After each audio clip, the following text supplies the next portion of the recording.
야, 덮어놔야지 빡대가리야!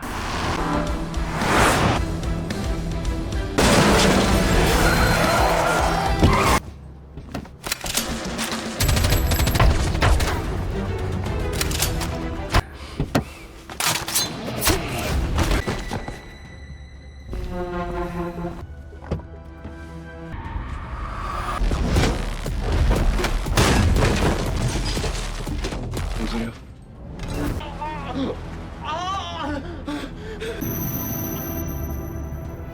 Halo guys, balik lagi di channel Cerita Singkat. Di video kali ini, akan kita lanjutkan serial Agent Kim Reactivated episode kedua. Gak cuma soal aksi penyelamatan sang anak, tapi masa lalu kelam Kim sebagai mantan agen brutal mulai diendus kembali oleh badan intelijen, bahkan assassin elit dari Korea Utara sudah dikirim untuk memburunya. Nah, buat kalian yang belum nonton episode sebelumnya, link lengkap ada di kolom deskripsi ya. Tapi sebelum kita masuk ke alur ceritanya, yuk pencet dulu tombol subscribe dan aktifkan loncengnya, agar kalian tidak ketinggalan kelanjutan kisah seru ini hanya di channel Cerita Singkat. Kalau sudah, yuk kita gas ceritanya. Kisah di episode kedua ini diawali dengan kilas balik misi masa lalu Kim di wilayah Gangwon. Dengan mengendarai sepeda motor, Kim muda memasang jebakan kawat duri di dalam terowongan sebelum akhirnya memberondong targetnya dengan senapan mesin.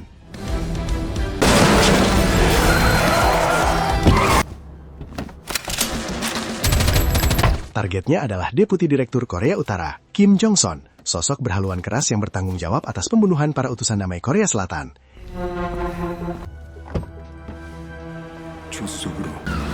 Kim membawa sandarannya masuk ke dalam mobil, menerobos perbatasan, hingga akhirnya sengaja menabrak jembatan dan terjun ke sungai untuk memalsukan kematian mereka demi mendapatkan kebebasan dari satuannya. 베트남 강경파 인사로 알려진 북한의 김정선 시민TV가 밝혔습니다. 군관이라는 업장 동지를 노린 김군 장교의 신원은 아직 시간이 전역하고 싶어. Setelah misi berbahaya itu, Kim bergegas ke rumah sakit bersalin tempat istrinya, Eugene, sedang berjuang melahirkan.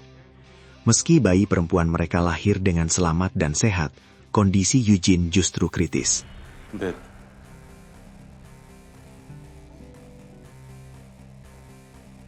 Di detik-detik terakhirnya, Eugene meminta Kim untuk melupakan masa lalu militernya yang kelam dan hidup sebagai ayah yang baik untuk putri mereka yang dinamai Minji.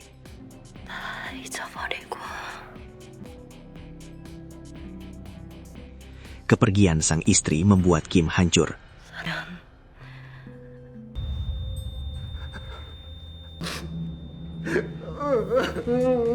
Dia bahkan sempat menodongkan senjata ke komandannya, mengancam akan menghabisi seisi pangkalan jika hak pensiun dan kebebasannya tidak diberikan.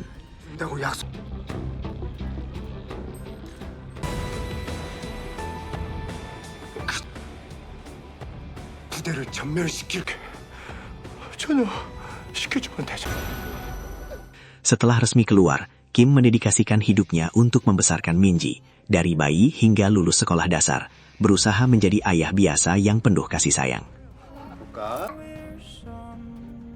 아빠? 제가 사랑받는 아이가 한복 걸어 가요. 어떤 거 되도록 아빠! 뭐든지 해내는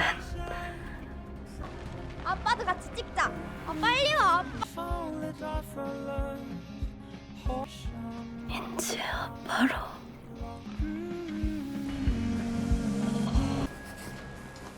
Cerita kemudian beralih ke malam kejadian penculikan Minji. Para preman menyergap Namhoon dan merampas ponselnya untuk mengirim pesan jebakan kepada Minji, memancingnya ke gerbang belakang sekolah.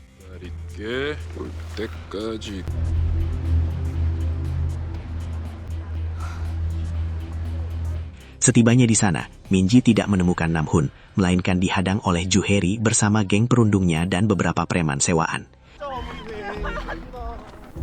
그래서 오늘 못 온다는데.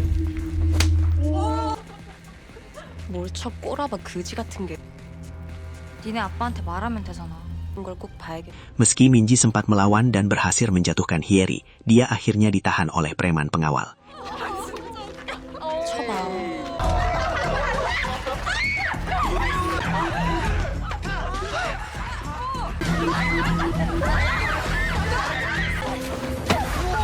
Hyeri yang emosinya sudah meluap mengambil batu bata dan menghantam kepala Minji dengan brutal, hingga gadis itu pingsan dan berlumuran darah.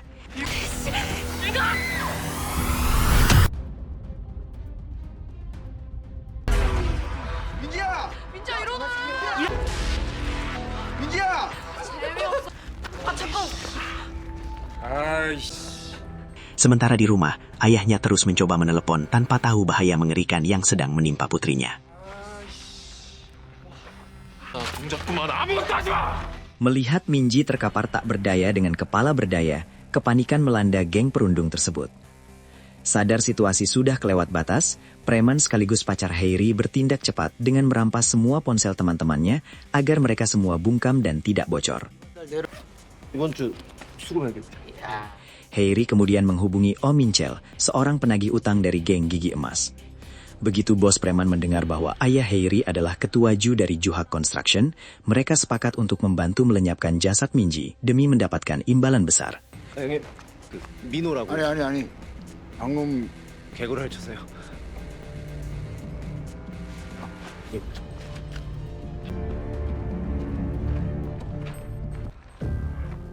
Tubuh Minji yang dikira sudah tak bernyawa langsung dimasukkan ke dalam bagasi mobil preman, lalu mereka mengantarkan Hyeri pulang ke rumah mewahnya.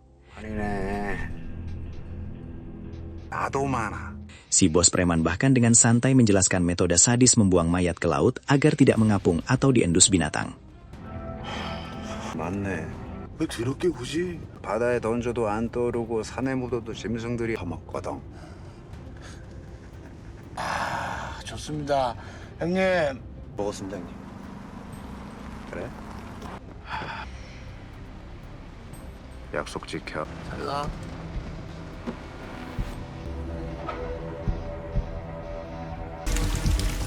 Kembali ke masa kini, Kim sedang menginterogasi preman pacar Hyeri yang terlibat di lokasi kejadian. Preman tersebut mengaku ketakutan dan menyebutkan bahwa dia hanya berniat menakut-nakuti sebelum akhirnya memanggil Om Minchel karena Minji terluka parah.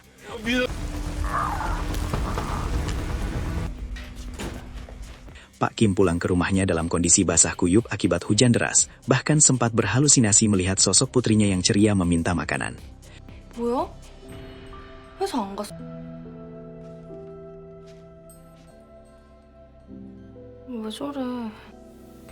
Menyadari kenyataan pahit, Kim membongkar lemari pakaiannya dan mengambil tas taktis berisi perlengkapan tempur yang sudah lama disembunyikan.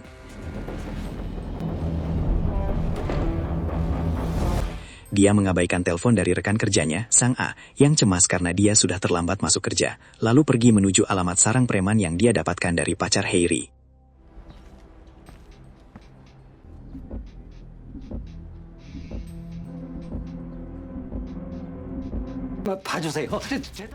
Di sarang preman tersebut, sekelompok preman sedang menyiksa seorang pria paruh baya dan mengancam akan mengambil organ tubuh putrinya yang masih sekolah demi melunasi utang. 아가, 너 와봐. 깼네. 데려가. Saat operasi sadis itu hampir dimulai, Kim datang menyamar. Begitu pintu dibuka, Kim langsung bergerak cepat melumpuhkan penjaga dan menangsek masuk ke dalam ruangan.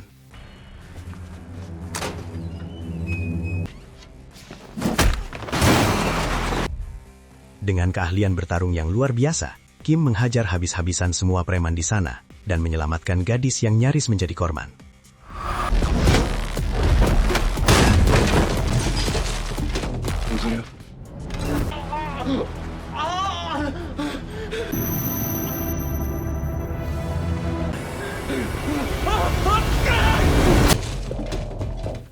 Bos preman yang panik mencoba melarikan diri keluar, namun dia malah tersangkut jebakan kawat duri yang sebelumnya telah dipasang oleh Kim.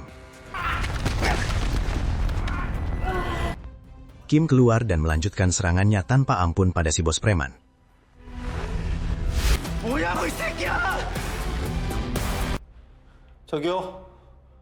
Sementara itu di kantor polisi, rekan marinir Kim, Hansu, masih ditahan dan mengeluh karena tidak bersalah. 아저씨, 너 혼자 미쳐서 사고 친 거라고! Di belahan bumi utara, intelijen Korea Utara mendeteksi video viral pertikaian jinjal di restoran dan berhasil mengidentifikasi Kim sebagai buronan tingkat 1 yang ternyata masih hidup.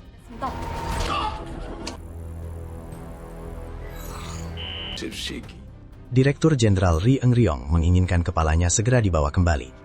Di tengah persiapan dialog damai antar Korea yang akan digelar sebulan lagi, faksi militer Korea Utara memutuskan untuk mengirim pembunuh terbaik mereka.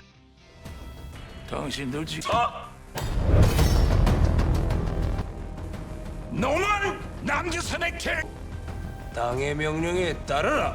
만 주렁주렁 찾지 대가리 피도 안 마르는 새끼야. 영역. Ri Eung-ryong menunjuk adik kandung dari Park Yong-gwang, prajurit legendaris bernomor agen 66 yang tewas dikhianati, untuk menuntut balas, merebut kembali nomor sang kakak, dan melenyapkan Kim yang dicap sebagai agen palsu pembelot di selatan. 놈한테 뒤통수만 맞지 않았어도 박영과의 동생 놈이 있다고 하지 않았네. 국장님, 큰일 났습니다. 보고해. Sementara itu di Korea Selatan, Direktur Kang Guk-chol dari Direktorat Misi Khusus juga menerima laporan tentang kemunculan kembali Kim setelah video perkelahian di restoran tersebut viral.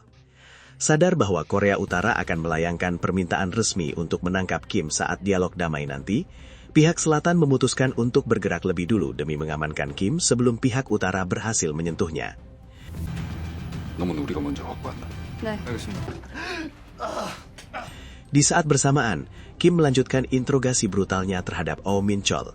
Si bos preman awalnya mencoba bersikap angkuh, mengancam akan menuntut Kim atas penganiayaan dan berlindung di balik status hukum anak di bawah umur. 이거 줄게. 아니. Namun, Kim dengan dingin menyatakan bahwa seorang orang tua yang kehilangan anaknya tidak akan peduli lagi pada hukum, karena tidak ada lagi yang tersisa untuk didepak. Kim mengeluarkan pistolnya dan menembak kaki Min-chol. 너 인생 끝이야. 아무 상관이 없거든. 이러면 너는 표현할 명칭이 없어. 잃을 게 없는 사람 같거든. 표현 좋네.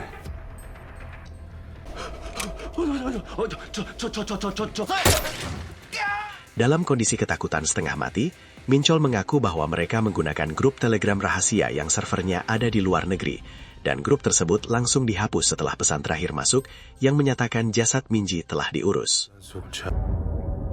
Saat itu juga, sebuah pesan telegram masuk ke ponsel Min-chol dari nomor misterius, namun saat Kim menelpon balik nomor itu, panggilan tersebut langsung terputus ke kotak suara. 뭐가? 형님이 시키신 대로 문자 보냈거든. 받아봐. 야, 받지 마. 양아치 꼬마들 연락은 받지 마. 예.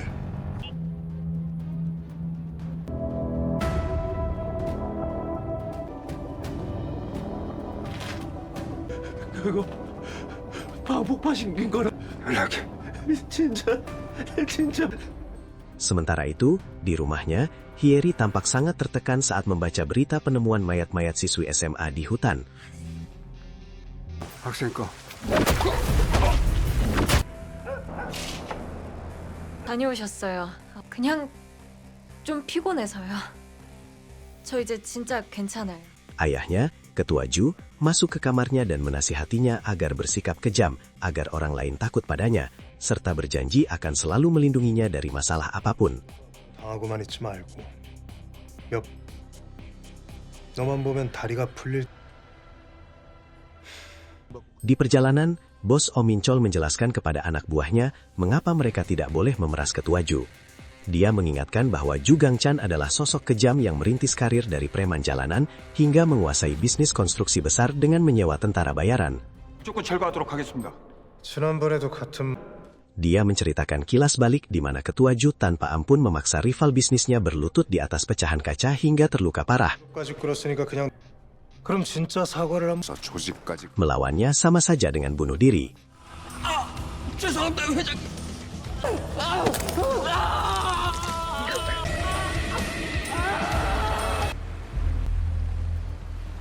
Di perbatasan, agen elit kiriman Korea Utara yang merupakan adik mendiang prajurit nomor 66 resmi memulai misinya. Dia berhasil menyusup ke wilayah Korea Selatan setelah menyelam melewati patroli laut. 최고의 특급 정보원이었어. 됐지. 현대 작전 중에 새끼 같은 배신. Di sisi lain, polisi tiba-tiba menggerebek sarang preman Oh Min-chol setelah mendapat laporan warga dan mengamankan Kim di dalam mobil patroli.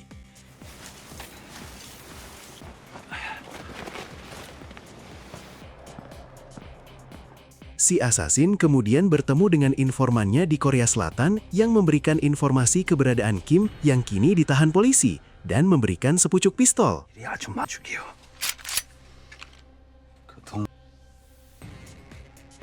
Di kantor polisi Dowon, Hansu yang berada di sana melihat agen Korea Utara, sosok yang seperti dia kenal. 기분 탓. 나는 언제 나가나? Agen tersebut menyusup ke dalam toilet, melumpuhkan seorang polisi, dan menyamar menggunakan seragamnya. 밥 좀 주세요. 말이야. Agen tersebut kemudian mendekati sel Jinchol, menunjukkan foto Kim, dan menuntut informasi tentang keberadaan agen 66. 용력이라. Sadar orang di hadapannya adalah mata-mata berbahaya, Jinchol memutar otak dan memberikan alamat laundry milik keluarga Kim. 민간인도 있는데 이거 반칙 아니야. 89-9번지. Setelah itu, Jinchol berhasil mengecoh penjaga sel dengan membuat napi lain kesakitan dan minta pertolongan, menguncinya di dalam, dan melarikan diri dari kantor polisi.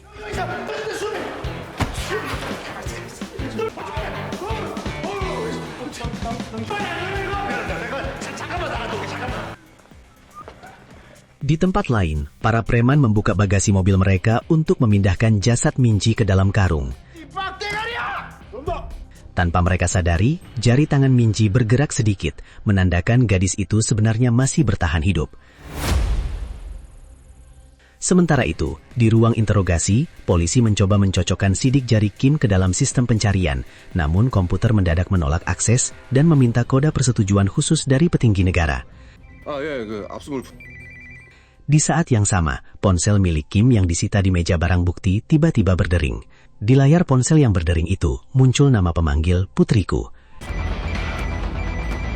Episode ini ditutup saat Kim mengetahui Minji sedang mencoba menghubunginya. Insting pelindung Kim langsung aktif seketika. Dia bergerak secepat kilat melumpuhkan para polisi yang sedang menginterogasinya, menerobos keluar ruangan, dan langsung merebut kembali ponselnya. Dengan penuh kecemasan, dia menjawab panggilan tersebut, berharap mendengar suara putri tercintanya yang masih bertahan hidup di luar sana. Gokil sekali kan ceritanya sejauh ini? Menurut kalian, apakah Pak Kim bisa menyelamatkan Minji tepat waktu dari tangan para preman? Tulis prediksi kalian di kolom komentar ya. Jangan lupa untuk like, share video ini ke teman-teman kalian, dan pastinya subscribe channel Cerita Singkat agar kalian selalu update alur cerita film seru lainnya. Sampai jumpa di video berikutnya. 어디서 왔어? 어젯밤